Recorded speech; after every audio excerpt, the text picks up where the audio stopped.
Boa noite, meus irmãos e queridos ouvintes. Hoje seria o estudo bíblico ali na nossa igreja e nós, mais uma vez, estamos transmitindo através da internet. E o nosso tema de hoje é sobre a palavra de Deus, a Bíblia. A Bíblia é suficiente para o homem conhecer as vontades de Deus. A Bíblia é suficiente para o homem se direcionar nessa vida. A Bíblia é suficiente em todas as áreas que o homem trabalhar, em todas as áreas que o homem atuar. A Bíblia é suficiente para o ajudar e ela é o guia em todo o seu caminho, em toda a sua trajetória. Mas a Bíblia, ela nem sempre foi conhecida como ela deveria ser. No passado, a Bíblia ela não era escrita na língua do povo, então o povo não conseguia ler a palavra de Deus. Após a Reforma Protestante, Martim Lutero ele traduz a palavra de Deus para o alemão e depois essa palavra de Deus, a Bíblia, era traduzida para as demais línguas. Então aí se faz conhecida em todo o povo daquela época. Então a palavra de Deus, ela nos torna suficientes para conhecer o que realmente Deus requer de cada um de nós. O texto em que nós vamos ler nessa noite está em 2 Timóteo 3, 2 Timóteo 3, versículos 16 a 17. 2 Timóteo 3, 16 a 17. Aqueles irmãos que quiserem acompanhar nas suas casas. 2 Timóteo 3, 16 a 17, diz assim: Toda a Escritura é inspirada por Deus e útil para o ensino, para a repreensão, para a correção, para a educação na justiça, a fim de que o homem de Deus seja perfeito e perfeitamente habilitado para toda boa obra. A palavra de Deus, ela tem que ser conhecida como um plano de Deus na humanidade. Esse plano de Deus, ele está descrito na palavra de Deus através da criação, da queda, da redenção e da consumação. Esses 4 pilares, nós podemos perceber na Bíblia que isso está de forma distribuída entre todos os livros que contém nela. O Antigo Testamento possui 39 livros e o Novo Testamento 27 livros. O Antigo Testamento nós vamos ver ali dividido por livros históricos, as leis, os poéticos, os proféticos. E no Novo Testamento nós vamos ver ali os evangelhos, o livro histórico, o único do Novo Testamento, que é o livro de Atos dos Apóstolos, as cartas paulinas, as cartas gerais, e vamos ver também o Apocalipse, o livro do Apocalipse, que é o livro da revelação, o acontecimento das últimas coisas. Então a palavra de Deus, ela foi colocada pelo próprio Deus de forma que o homem possa entender toda a trajetória da humanidade e entender a sua própria vida sendo descrita ali na palavra de Deus. Então ela é suficiente para nos dirigir, para nos guiar, para nos direcionar. A palavra de Deus, quando ela é lida e compreendida, ela realmente vai falar sobre Deus e vai nos mostrar ali, descrito, como nós realmente somos. Desde a trajetória da criação, do povo saindo pelo deserto, pelo povo sendo preso na Babilônia, pelo povo sendo liberto, Jesus chegando na face da terra, e depois Jesus é morto, ele ressurreta aos céus, a igreja então terrena começa a sua trajetória. Então aí vem o trabalho de Pedro, de Simão, né? O Pedro, vem o trabalho de Silas, vem o trabalho de Paulo e assim sucessivamente até chegar na nossa igreja em que nós servimos a Deus nos dias de hoje. Então a igreja verdadeira, a igreja genuína, a igreja que presta um culto verdadeiro ao Senhor, ela tem a palavra de Deus como a regra de fé e de prática. E aqui Paulo está ensinando a Timóteo sobre a Escritura, o que realmente representa a Escritura. Então, em 2 Timóteo 3, 16 e 17, ele vai dizer que toda a Escritura é inspirada por Deus e útil para o ensino, para a repreensão, para a correção, para a educação na justiça. Então, a primeira coisa que nós devemos aprender, que toda a Escritura é inspirada por Deus. Não é invenção humana, não é revelação humana. Toda a Escritura, de Gênesis a Apocalipse, todos os livros, os 39 do Antigo Testamento e os 27 do Novo Testamento, todos foram inspirados por Deus. Deus escolheu homens santos, inspirados por Ele, para escrever as Sagradas Escrituras. Então, tudo que nós lemos ali deve ser entendido de uma forma em que Deus está escrevendo uma história do povo, Deus está escrevendo a nossa história e Deus está mostrando quem é Ele também. E quando nós lemos a Bíblia, nós vamos nos colocar também dentro de algumas histórias e vamos ver no que aquilo se aplica a nós nos dias de hoje. Então ela é útil para quê? Ela é útil para nos ensinar, ela é útil para nos repreender, ela é útil para nos corrigir e ela é útil para nos educar na justiça. Então ela é perfeita em nossa vida. A palavra de Deus, ela é suficiente para a vida do homem. Ele não precisa de mais nada para conhecer a vontade de Deus. Inclusive, a Bíblia ela foi toda escrita e não tem nova revelação a surgir. Não existe nova revelação que Deus está falando nos dias de hoje. No entanto, que lá em Hebreus, capítulo 1 e versículo 1, vai dizer assim: havendo Deus, outrora, no passado, falado muitas vezes e de muitas maneiras aos pais pelos profetas, nesses últimos dias nos falou pelo Filho, a quem constituiu o herdeiro de todas as coisas, pelo qual também fez o universo.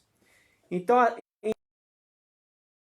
Deus, ele realmente falou através de homens, porque a Bíblia não estava escrita. Os profetas, muitas vezes, ouviam Deus falar por sonhos, Deus falar através de anjos. No Antigo Testamento, não havia palavra de Deus escrita ainda. Mas depois que ela foi toda escrita, depois que o cânon, que são todos os livros, ele foi fechado, ele foi selado, não existe mais nada a ser acrescentado. Não existe nova revelação que Deus venha nos dar nos dias de hoje. Então Hebreus vai explicar isso. Deus nos falou outrora, no passado, por muitas maneiras, pelos pais e pelos profetas. Mas hoje fala através de Jesus Cristo, que é a palavra. Ela é suficiente para dirigir a vida do homem. O homem não consegue viver fora da palavra. Nesses dias que nós estamos vivendo, dentro das nossas casas, as nossas casas viraram o quê? Um ambiente de culto, o ambiente de uma escola dominical, um ambiente de uma reunião de oração. E qual que é o sustento para todas essas programações? A palavra de Deus. Então a palavra de Deus, ela é suficiente para dirigir a nossa vida, mesmo quando nós estamos impedidos de ir até a igreja cultuar ao Senhor. Então ela se faz completa na vida do homem. Enquanto ele tem oportunidade de ir à igreja, ele tem que ir, porque Deus manda que nós congreguemos, né? Não deixeis de congregar. O próprio Hebreus vai dizer, né? Hebreus 10, 25. Não deixeis de congregar. E Salmo 133 vai dizer como é bom e agradável viver unidos os irmãos. Mas hoje nós estamos impedidos de congregar. E o que sustenta a vida espiritual do crente? A palavra de Deus. Ela é o pão vivo que desceu do céu. A palavra de Deus é lâmpada para os nossos pés e ela vai iluminar o nosso caminho. Então nós temos que perceber que sem ela nós não conseguimos atravessar os problemas, atravessar os questionamentos da nossa vida. Nós podemos ter experiência de vida. Muitas pessoas tentam viver pela sua própria experiência. Muitas pessoas tentam viver pela sua própria sabedoria, achando que vão resolver tudo em qualquer momento de suas vidas, seja na vida familiar, seja na vida financeira, seja em qualquer setor. O homem tem a tendência de tentar resolver tudo com a sua própria força, né? Com o seu próprio querer. Mas quanto mais ele foge da palavra de Deus, mais ele percorre por um caminho sombrio. Ele pode tomar decisões, mas essas decisões não vieram de Deus. São decisões que vieram do seu próprio coração, se ele não estuda a palavra de Deus. E esse caminho é um caminho que pode levar à destruição. Então a palavra de Deus, ela é suficiente para nos dar a percepção de como nós vamos servir a Deus, de como nós vamos caminhar. E ele vai dizer, né, em 2 Timóteo 3,17, a fim de que o homem de Deus seja perfeito e perfeitamente habilitado para toda boa obra. Então a Bíblia, a palavra de Deus, ela vai trazer perfeição para a nossa vida. Um livro mais antigo de todos os tempos, o livro mais lido, né, em todo o mundo, ela tem a capacidade de transformar a vida do homem. Sem a palavra de Deus, nós não conseguimos caminhar. Sem a palavra de Deus, nós não conseguimos nem sequer tomar decisões sábias. Então ela tem que estar na nossa mente todos os dias. A palavra de Deus, ela tem que estar viva em todos os momentos, para que nós possamos caminhar de acordo com a sua vontade. Quando nós vamos ler uma passagem, nós temos que respeitar algumas coisas. Porque o texto que está sendo lido, ele é um texto que contém um contexto, né? Então, a própria palavra de Deus, ela tem que ser respeitada. Um texto, ele tem que ser respeitado. Seja na sua escrita, no seu gênero, né? Ele tem que ser respeitado.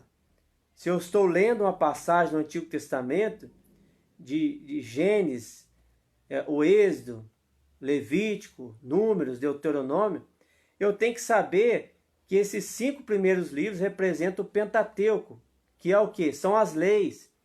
Deus dando leis para o povo, para que o povo pudesse continuar a caminhar, porque aquele povo que saiu ali do Antigo Oriente Próximo, eles não tinham lei. Eles não tinham com que julgar um ao outro. Eles não tinham como penalizar alguém que roubou. Eles não tinham como ter direito de posse. Então era um povo sem lei. Então Deus começa a dar a lei para o povo. Lei a respeito do próximo também. Se eu fizer algo para o próximo, o que vai acontecer comigo? Então ali é o início, né, do povo de Deus caminhando. O que se aplica a nós hoje? Aplica em que o poder de Deus continua reinando sobre a nossa vida. Os 10 mandamentos, eles continuam sendo para nós como se fossem algumas estacas, até onde nós podemos ir. Nós sabemos que não é por obras, né? Não é pela obediência que o homem é salvo, mas sim pela graça de Deus. Então os 10 mandamentos, eles vêm para ser obedecidos, mas não para a salvação, mas sim pela obediência a Deus, porque nós já somos salvos. E depois você vai começar a enxergar outros livros, né, que falam sobre a história às vezes de personagens, né, Ruth, a história de reis, né, que vai falar ali em Samuel, a história dos juízes, né. Então ali você vai começar a ver então os livros históricos. Depois começa a seção dos livros poéticos, que é Salmos, Provérbios, Eclesiastes, Cantares. Você tem que respeitar o gênero poético que está escrito ali, porque talvez existem palavras que podem confundir a nossa mente. Então você vai ler Salmos como se fossem hinos cantados, como se fosse uma oração que vai conter algumas palavras poéticas. Porque Davi escreve esse salmo em meio à guerra, né? Ele escreve esse salmo também para hinos a serem cantados após a guerra, e esses hinos também foram entoados no templo de Salomão, seu filho. Davi não participou ali dos cultos, mas grande parte, né, dos salmos, dos hinos que ele escreveu, foram entoados ali no templo de Salomão. Então você tem que respeitar a linguagem poética. Depois você vai ver ali os profetas maiores, né, como Isaías, Jeremias, depois os profetas menores, né, até chegar antes de Mateus, os profetas que eles tiveram o objetivo de trabalhar, né, como voz de Deus para o povo que sofria na Babilônia, o povo que sofria no deserto, o povo que sofria na desobediência. Então os profetas tinham um grande desempenho em falar da palavra de Deus para o povo que talvez estava desobediente. E eles também tinham uma promessa a anunciar, a promessa que Jesus Cristo viria, o Messias, né, que estava vindo por aí. Aí depois você vê o Messias já chegando, o último profeta, né, João Batista, anunciando o Messias que viria. Então veio Jesus. Jesus começa então a ensinar, a escolher os seus discípulos, a ensinar a igreja, a ensinar como nós devemos nos comportar. E ele morre e vai assunto aos céus e deixa a igreja ali de Atos dos Apóstolos como a primeira igreja sem a presença de Jesus Cristo, né, como presença humana, né, no meio de nós. E essa igreja, ela existe até hoje, que somos nós. E Paulo, quando ele organiza essas igrejas, ele começa a escrever cartas para doutrinar essas igrejas. Aí nós vamos ver ali carta aos Efésios, carta aos Coríntios, né? Carta a Tessalonicenses, Colossenses, né? Então nós vamos ver algumas cartas que ele manda para doutrinar aquelas igrejas, e nós respeitamos o contexto dessas cartas para doutrinar a nossa igreja também. É claro que existiam algumas particularidades ali em que Paulo estava tratando a igreja, principalmente a igreja de Corinto.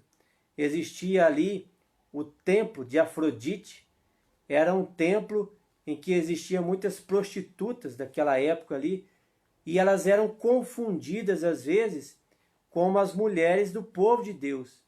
Então houve a necessidade ali de muitas pessoas separarem, né, as mulheres dos homens, para que não houvesse também uma confusão de autoridade dentro da igreja. Então Paulo vai tratar especificamente a igreja de Corinto por causa do contexto que estavam vivendo naquela época, que não se aplica, né, às igrejas nos dias de hoje. Mas nós temos que respeitar a palavra de Deus. E quando vai chegar lá em Apocalipse, Apocalipse é a revelação de Jesus Cristo. Apocalipse é um livro em que vai dizer sobre a vinda do Messias. Ele veio e ele vai destruir, né, a besta, vai destruir tudo que é de maldição e vai reinar juntamente com a igreja escolhida. Então você percebe toda a trajetória da igreja de Gênesis a Apocalipse. Criação, queda, redenção e consumação. Criação, Deus cria o homem. Queda, o homem cai. Redenção, Jesus Cristo vem para redimir o homem, para redimir a sua igreja. Consumação, Apocalipse, consumando todas as coisas e que a igreja de Jesus Cristo suba juntamente com ele. Então, nós temos a palavra de Deus suficiente em nossa vida, respeitando cada contexto, respeitando cada texto. Nós não somos expert, né, na leitura da Bíblia, por isso que existem os pastores que vão para o seminário, estudam lá 4 anos ou 5 anos. Nós estudamos o grego, que é a língua do Novo Testamento, nós estudamos o hebraico, nós estudamos o aramaico, nós estudamos o latim. Para quê? Para saber por que o povo usou aquela determinada expressão naquela época. E hoje, traduzido para o português, como que se aplica ao povo de Deus nos dias de hoje. Então nós estudamos a Bíblia para mostrar a Bíblia à igreja de forma mais exata, né? De forma mais vívida. Então nós temos isso em nossa mente. Os pastores estudam a palavra para mostrar a palavra como ela é. Não existem novas revelações que vão surgir que não contém na palavra. Ela é suficiente para o homem. Por isso que nós levamos a igreja a conhecer a palavra. Nós não estamos na frente da palavra, mas é ela que está na nossa frente para mostrar ao povo o que eles precisam ouvir. Então que nós possamos a cada dia mais ter essa visão. A palavra de Deus é suficiente para nós. A Igreja Presbiteriana do Brasil, ela tem esse cuidado de ter a palavra de Deus como regra de fé e de prática. Todas as nossas dúvidas, todos os nossos anseios, todos os nossos problemas, todos os nossos ensinamentos, tudo é feito através da palavra. Isso se chama cosmovisão bíblica. Tudo que nós olhamos no mundo, tudo que nós olhamos para o cosmo, né, que significa mundo, nós olhamos para a Bíblia e vemos como tratar as situações. Tudo é tratado na Bíblia. Educação, política. Jesus Cristo falava muito, né, dos governantes da sua época, falava da corrupção, falava sobre aqueles que deveriam pagar impostos, né? Então tudo nós achamos na palavra. Religião, tudo fala na palavra. Família, como o pai deve lidar com o filho lidar com o pai, o marido com a mulher com o marido, tudo está na palavra. Então nós não temos como fugir dela para alcançar sabedoria vindo dos altos céus. Então que nós possamos a cada dia mais nos esforçar para ler a palavra de Deus como ela é. E você busca na internet também muitos planos de leitura, né? Para você continuar lendo as Escrituras conforme você deve respeitar a cada texto. Um texto sem contexto vira pretexto, né? Se eu ler uma palavra de Deus e eu não perceber o contexto, para quem ela foi escrita, por que ela foi escrita, o que está sendo escrito, se eu não perceber isso, eu posso distorcer aquele texto e tentar aplicar em outra coisa, né, que eu quero aplicar, né? Muitos falsos profetas, né, estão usando a palavra de Deus para se enriquecer. Olha o que o texto diz, né? É melhor dar do que receber. Então você tem que dar tudo. Não é isso, né? A palavra de Deus vai falar sobre dízimos. Dízimo é o que? 10ª parte do seu ganho. Então não é dar tudo, né? Então as pessoas usam a palavra de Deus como pretexto às vezes para tentar se enriquecer, para tentar se aproveitar, para tentar dar um recado para alguém, né? Vai lá, usa um texto. Então por isso que você tem que participar de uma igreja séria, uma igreja verdadeira, uma igreja que se baseia na palavra, uma igreja em que o pastor ele estudou para aquilo, né? Como Paulo, ele vai passar pelo colegiado apostólico. Paulo foi o único que não andou com Jesus Cristo, mas ele passou por um colegiado apostólico. Ele precisou ir para um seminário, ele precisou estudar as Escrituras. Por isso que ele vai dizer para Timóteo que a Escritura é útil para ensino, para repreensão, porque ele estudou ela. Mas aqueles que andaram com Jesus, aquele foi o melhor seminário da vida deles. Andaram com Jesus, foram ensinados por Jesus as questões da vida, então eles foram aptos, né, para continuar pregando o Evangelho. Pedro foi o primeiro pregador ali em Atos Apóstolos, né? Então ele teve o ensinamento vindo de Jesus. Tiago, João, né? Todos tiveram o ensinamento de Jesus. Eles precisaram estudar aos pés de Jesus. E Paulo depois ele veio e não estudou com Jesus, mas ele passa pelo colegiado dos apóstolos.